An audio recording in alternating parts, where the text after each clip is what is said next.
최근 몇 년간 오디션 프로그램이 한참 인기를 끌었던 적이 있었습니다.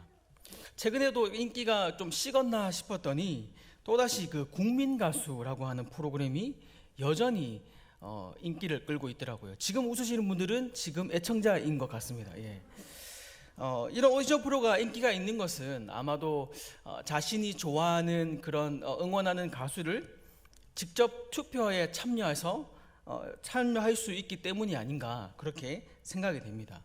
그래서 이 오디션 프로에 참가한 이 가수들은 어떻게 해서든 사람들에게 끼와 그 자신의 장기를 보여서 사람들에게 선택받고 또 살아남기 위해서 끼를 어필하고 또 장기를 그렇게 어필합니다. 그런데 제가 이런 오디션 프로그램을 보면서 그런 생각이 좀 들었습니다. 어떻게 보면 우리의 모습과도 참 비슷한 것 같았습니다.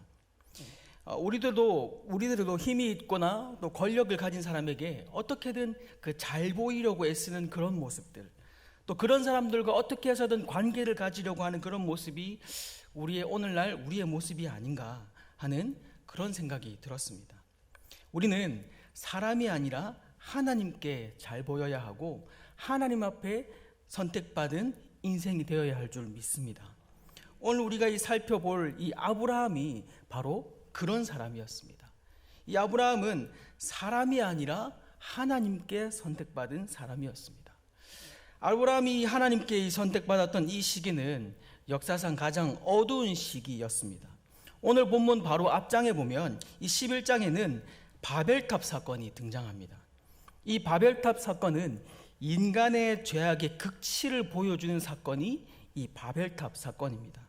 당시 사람들은 하나님처럼 높아지려 했습니다. 자신의 이름을 떨치고 높은 탑을 쌓아서 자신들을 과시하려고 했던 사람들이 이 당시 사람입니다. 그렇게 어두운 시대에 하나님은 하나님의 뜻을 실현할 사람 한 사람을 부르셨는데 그가 바로 아브라함입니다. 오늘 이 시간을 통해서 하나님 앞에 결단함으로 아브라함같이 이 어두운 시대를 밝히는 성도가 되기를 주님의 이름으로 축복합니다. 그렇다면 이 하나님은 왜 아브라함을 선택하셨을까요? 이 당시에는 세상에 처음 난 용사라고 칭함받는 이 니므롯이라고 하는 사람이 있었습니다. 우리 창세기 10장 8절에서 9절 말씀인데요. 우리 함께 한 목소리 읽어보도록 하겠습니다. 시작. 구스가 또 니므롯을 낳으니 그는 세상의 첫 용사라. 그가 여호와 앞에서 용감한 사냥꾼이 되었으므로 속담에 이르기를 아무는 여호와 앞에 니므롯 같은 용감한 사냥꾼이로다 하더라. 그의 나라는 신할 땅의 바벨과 에렉과 아갓 갈렙에서 시작되었으며. 아멘. 이 니므롯을 용사라고 지칭하고 있는데요. 이 용사라는 이 단어는 성경 원문에 보면 강하다, 크다, 뛰어나다 이런 뜻을 가진 단어입니다. 또 우리가 조금 전에 읽었던 그 말씀을 통해서 우리가 추측해 보면 이 니므롯이라고 하는 사람은 바벨탑을 쌓은 그 바벨론 제국의 창시자였을 가능성이 있는 용사이자 사냥꾼이었습니다. 그러니까 이 니므롯은 힘이 강하고 싸우기를 좋아하고 잘하고 뛰어나고 능한 그런 사람이었습니다. 그뿐만 아니라 나라를 창시했던 유능한 사람임에도 불구하고 하나님은 이런 인물을 선택하지 않았다는 것입니다. 오히려 그에 반대되는 무명의 인물 아브라함을 하나님은 선택하셨습니다. 여러분, 제 동생이 한 10년 전에, 지금부터 10년 전에 그 박진영이 대표로 있는 JYP 엔터테인먼트에 한 2년 정도 연습생으로 있었습니다. 그래서 그때 당시 어떻게 이 연습생으로 들어가게 됐냐면 10년 전에는 지금 네이버 사이트, 포털 사이트보다 다음이 훨씬 더 인기가 많던 때가 있었습니다. 그 시절에 이 다음과 JYP 엔터테인먼트와 함께 그 신인 발굴을 하는 온라인 오디션을 하는 그런 프로그램이 있었습니다. 그래서 자신이 노래 부른 영상을 그 다음 사이트에 올리면 조회수와 추천서를 통해서 5위 안에 들어가면 최종 면접을 볼 수 있는 그런 기회가 주어졌습니다. 그리고 그 5명이 최종 면접에서 2명이 JYP 연습생을 할 수 있는 기회가 주어졌습니다. 그때 제 동생이 거기서 이 마이크 볼튼의 How am I supposed to live without you? 라는 노래를 불렀어요. 제목이 좀 길죠, 그죠? 무슨 말인지 잘 모르겠지만 이 노래를 불렀습니다. 그래서 제 동생이 2위 해가지고 JYP 연습생에 할 수 있는 기회가 주어졌습니다. 그런데 지금은 잘 모르겠는데 그 당시에는 실력도 실력이지만 플러스 알파가 필요했다고 합니다. 그게 뭐냐면 이 연습생들이 가장 빠르게 데뷔할 수 있는 길은 보컬 트레이너나 댄스 트레이너들에게 잘 보이는 겁니다. 그들에게 잘 보이면, 한 번이라도 잘 보이면 최종 디렉터 앞에 한 번이라도 설 수 있는 기회가 주어지기 때문에 이 트레이너들에게 뒷돈을 찔러주기도 하고, 이 또 여자들은 때로는 성상납을 하는 일도 있었다고 합니다. 이렇게 사람들의 선택의 기준에서 사람들은 나에게 잘해주거나 나의 필요를 충족해주는 사람을 그 사람들은 선택하고 고르게 됩니다. 하지만 하나님의 선택의 기준은 달랐습니다. 하나님은 어느 때나 작은 한 사람을 통해서 역사하셨습니다. 죄악이 가득했던 노아의 시대에 노아라는 한 사람을 통해서 하나님은 인류의 역사를 다시 쓰셨습니다. 또 아무도 보잘것없는 것처럼 여겼던 목동 다윗을 통해서 이스라엘을 이끌어가게 하셨습니다. 또 왕자의 신분에서 하루아침에 폐위되어서 광야의 떠돌이 신세가 되었던 모세를 통해서 이스라엘 백성들을 출애굽하게 하셨습니다. 아브라함도 마찬가지입니다. 세상의 기준으로 볼 때는 전혀 특별할 것이 없는 아브라함을 하나님께서는 선택하셨습니다. 전혀 특별함이 없었을 뿐더러 오히려 이 아브라함은 우상 숭배하던 가문이었습니다. 우리 여호수아 24장 2절 말씀 함께 읽어보도록 하겠습니다. 시작. 여호수아가 모든 백성에게 이르되 이스라엘 하나님 여호와께서 이같이 말씀하시기를 옛적에 너희 조상들 곧 아브라함의 아버지 나홀의 아버지가 데라의 강가 저쪽에서 거주하여 다른 신들을 섬겼으나. 아멘. 이 아브라함의 가정은 명백한 우상 숭배하는 죄인의 가문이었습니다. 그럼에도 불구하고 하나님은 이 아브라함을 선택하셨습니다. 이것은 전적인 하나님의 은혜입니다. 아브라함은 하나님의 은혜로 선택받은 것입니다. 제 동생이 JYP 그 연습생에 들어가기 전에 좀 유명한 실용음악 학원에 다녔습니다. 거기는 그 대부분의 강사들이 뭐 대학가요제 대상 출신이거나 아니면 이름만 들어도 아는 그 가수들을 가르친 트레이너들이 있는 그런 실용음악 학원에서 가장 유망받던 유망주였습니다. 그리고 제 동생이 막 각종 이렇게 가요제 대회에 나가면 상들을 다 받아왔습니다. 그래서 아주 콧대가 높아져 있었어요. 그런데 이 JYP에 딱 들어가고 나보니까 전국에서 난다 긴다 한다는 사람들이 다 모인 곳이 그곳 아니겠습니까? 거기서 완전히 깨어졌습니다. 이 한 달에 2번 정도 최종 그 연습생들을 모아놓고 테스트를 하는데요. 여기서 계속해서 좋지 않은 성적을 내면 이제 집에 가야 되는 거예요. 짐 싸서 집에 가야 되는데 그런 평가에서 제 동생이 좋은 성적을 받지 못했습니다. 자기가 노래를 제일 잘하는 줄 알았대요. 그런데 거기 가보니까 자기는 아무것도 아니었다는 것이죠. 여러분, 우리는 기억해야 할 것이 있습니다. 하나님 앞에서 우리는 한없이 부족한 사람인 것을 인정해야 합니다. 그래서 하나님의 은혜를 사모하는 삶을 살아야 합니다. 하나님은 당시에 강한 용사 니므롯을 사용한 것이 아니라 우상 숭배의 가문이었던 아브라함을 선택했다는 사실입니다.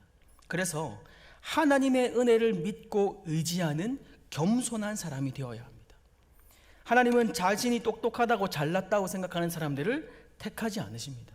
그런 사람은 하나님보다 자기가 더 크고 더 뛰어나다고 생각하기 때문에 하나님을 더 의지하지 않기 때문입니다. 그래서 하나님은 미련한 사람들을 택해서 위대한 일을 이루십니다. 자신의 부족함을 아는 사람, 그 사람을 통하여서 하나님은 일하십니다. 그 부족함을 아는 사람이 하나님을 신뢰하고 하나님을 전적으로 의지하기 때문입니다. 자신이 부족하여서 오직 하나님만 의지하는 그 겸손한 사람을 택하셔서 하나님은 온전히 영광을 드러내십니다. 그러므로 나의 부족함을 인정하고 하나님의 은혜를 사모하는 성도가 되기를 주님의 이름으로 축복합니다. 그렇게 특별히 잘난 것이 없고 우상 숭배했던 가문이었던 이 아브라함에게 하나님께서 찾아오셔서 이렇게 말씀하셨습니다. 오늘 1절 말씀인데요, 우리 다 같이 함께 1절 말씀 읽어보도록 하겠습니다. 시작.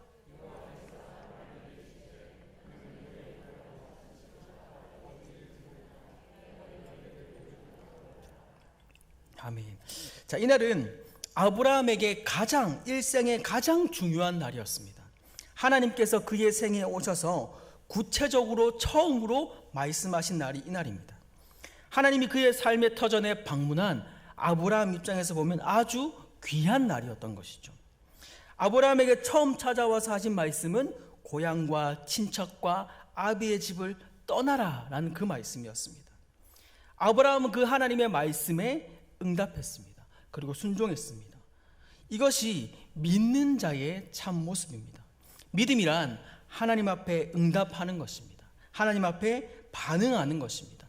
순종하는 것입니다. 그저 막연하게 나의 심령과 긍정적인 생각을 믿는 것이 아니라 하나님을 전적으로 그 말씀에 붙들고 그 말씀에 이끌리는 것이 믿음이라는 것입니다. 그러나 이 믿음의 개척자가 되는 것이란 참 쉬운 일이 아닙니다. 가장 소중한 것을 버릴 줄 알아야 하기 때문입니다. 아브라함이 고향 갈대우르를 떠남으로 그곳을 버렸습니다. 자신의 조상 대대로 섬기던 우상을 버렸습니다. 가장 소중히 여기던 것을 버렸습니다. 아낌없이 버림으로 아브라함은 더 큰 것을 얻게 되었습니다. 버리지 않고는 얻을 수가 없습니다. 더 크고 더 가치 있고 더 위대한 것을 얻기 위해서는 덜 가치 있는 것을 버려야 한다는 것이죠. 고향과 친척과 아비의 집을 떠나라는 그 말씀은 하나님 외에 그 어떤 것도 의지하지 말고 네가 의지하고 있는 것에서 떠나라라는 말씀입니다. 혈연, 지연, 학연 등 이 땅에 있는 것을 의지하지 말고 하나님만을 의지하기를 원하시는 말씀입니다. 한국 사회는 이 관계와 연줄과 이런 문화들이 아주 강한 것 같습니다. 좀 전에 말씀드린 그 연예계도 마찬가지입니다. 사람들은 어떤 방식으로든 관계를 만들려고 하고 또 그 사람과 인연을 만들려고 하고 줄을 잡으려고 합니다. 하지만 이런 관계는 오히려 더 부정부패의 근원이 되기도 하죠. 또 사람들은 돈줄을 놓지 않으려고 애를 씁니다. 한국 사람만큼 이 돈을 좋아하는 나라도 없는 것 같습니다. 어떻게 해서든 이 악착같이 돈을 벌려고 해서 하는 나라가 우리나라인 것 같아요. 그래서 전 세계 어디에서도 찾아볼 수 없는 말, 일 중독이라는 말이 유일하게 있는 나라가 우리나라인 것이죠. 하나님은 하나님만으로 충분한 인생이 될 것을 요구하고 계십니다. 다른 끈들을 다 잘라버리라 말씀합니다. 그동안 우리가 의지했던 것들, 하나님보다 우선순위에 둔 것들에 대해서 하나님께서는 떠나시기를 원하시는 것입니다. 거기서 떠나야 온전히 하나님을 바라보며 살아갈 수 있기에 하나님은 그것으로부터 떠나라고 말씀하고 있습니다. 여러분, 아직 버리지 못한 것이 무엇이 있습니까? 그것이 무엇이든 간에 떠나버림으로 하나님만을 간절히 의지하고 전적으로 하나님 앞에 매달리는 저와 여러분들이 되기를 주님의 이름으로 축복합니다. 그런데 이 고향을 떠나라고 하시니 하나님은 아브라함이 가야 할 땅을 전혀 알려주시 않았습니다. 우리 1절 말씀 다시 한 번 더 읽어보겠습니다. 1절입니다. 시작. 여호와께서 아브라함에게 이르시되 너는 너의 고향과 친척과 아비의 집을 떠나 내가 내게 보여줄 땅으로 가라. 아멘. 하나님은 아브라함에게 보여준 땅이 아니라 보여줄 땅으로 가라 라고 말씀합니다. 이것을 사도행전 7장 3절에 보면 내가 내게 보일 땅으로 가라 라고 말씀합니다. 또 히브리서 11장 8절 말씀에 보면 아브라함은 갈 바를 알지 못하고 하나님의 명령에 따라 믿음으로 갈대우르를 떠났다 라고 말씀하고 있습니다. 우리가 만약에 이런 상황이라면 하나님 앞에 목적지를 아마 물어봤을 것입니다. 하나님, 그래서 목적지가 어디입니까? 우리는 늘 하나님 앞에 답을 듣기를 원합니다. 그런데 하나님은 목적지보다 결과보다 더 원하시는 것은 목적지까지 가는 그 과정을 우리와 함께 하기를 원하신다는 것입니다. 하나님은 우리와 그 과정을 함께 하기를 원하시는데 우리는 계속해서 목적지만 원하고 답만 원하고 있다는 사실입니다. 여러분 다들 데이트 해보셨죠? 그죠? 네, 안 해보신 것처럼 다 앉아 계시는데 여러분 연애하실 때 어땠었습니까? 장소가 별로 중요하지 않지 않습니까? 지금 같이 있는 것만으로도 연애할 때는 행복합니다. 그죠? 그래서 뭐 이런 말 하잖아요. 당신과 함께라면 어디든지 좋아요. 막 이런 얘기하면서 막 닭살스러운 멘트 하면서 그런 연애를 해보셨지 않으십니까?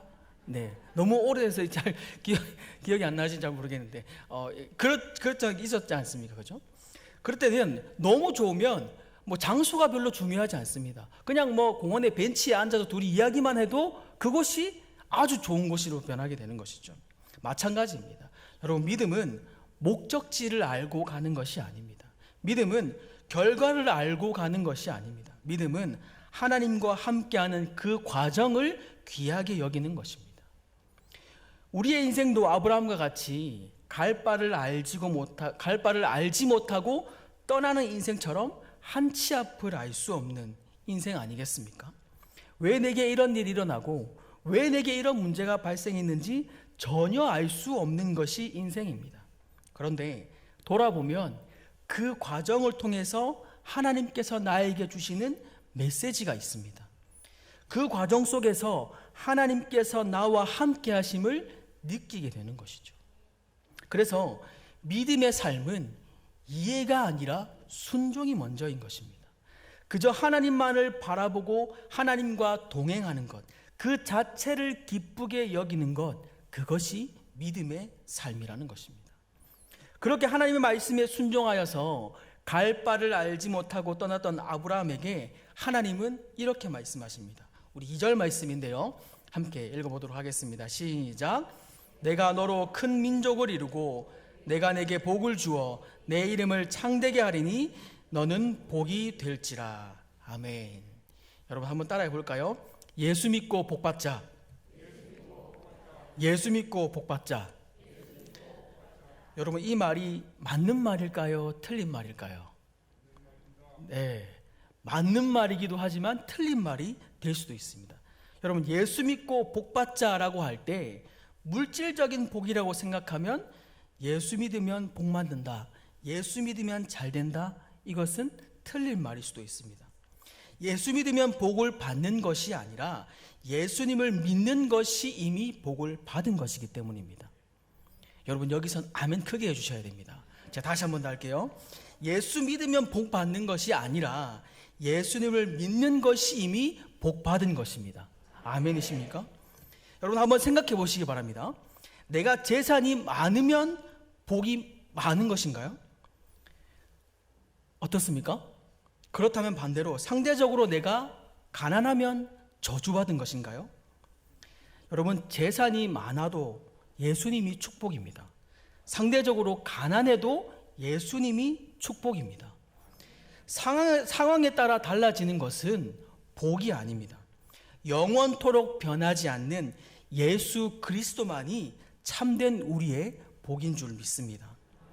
하나님께서 아브라함에게 너는 복이 될지라 라고 하신 말씀의 복은 물질적인 복이 아니라 대대로 우상 숭배했던 그 가문에서 여호와 하나님만을 섬기는 가정으로 만들어주신 것과 동시에 믿음의 조상으로 되게 하신 것, 이것이 진짜 복인 것입니다. 그런데 사단은 끊임없이 우리에게 이 물질적인 것이 복이다 라고 둔갑시켜서 우리를 현혹시키고 있습니다. 그래서 이 믿음의 선한 싸움은 복이 복되게 하는 것입니다. 한번 따라 할까요? 복이 복되게 하자. 예수 믿는 것이 복인 줄 알고 예수님을 잘 믿는 복이 여러분들에게 임하기를 주님의 이름으로 축복합니다. 저희 할머니께서 올해 95세로 소천하셨는데요. 정확하게는 제가 기억이 안 나는데 한 80세쯤에 보청기를 착용하셨던 것 같아요. 이 보청기를 처음에 착용하시니까 너무 잘 들린다고 좋아하시더라고요.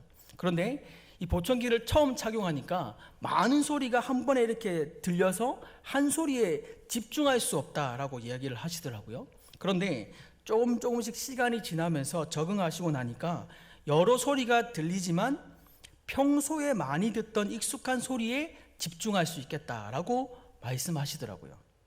여러분, 믿음의 여정이 그런 것 같습니다. 우리가 어떤 소리에 익숙해져 있는가에 따라서 우리의 삶이 달라지는 것 같습니다. 세상을 살다 보면 우리에게 너무나 많은 소리가 들리고 또 많은 소리를 듣게 됩니다. 어느 직장은 월급이 얼마라더라, 누구는 집에 몇 평에 산다더라, 또 누구는 어떤 차를 타고 다닌다더라, 누구 아들은 어디 직장에 들어갔다더라, 또 돈을 많이 벌려면 어디에 투자하고 어떻게 해야 된다 하더라. 그런 등등의 많은 소리가 우리에게 들려옵니다. 이런 세상의 소리에 익숙해지면 하나님의 소리가 우리에게 들리지 않습니다.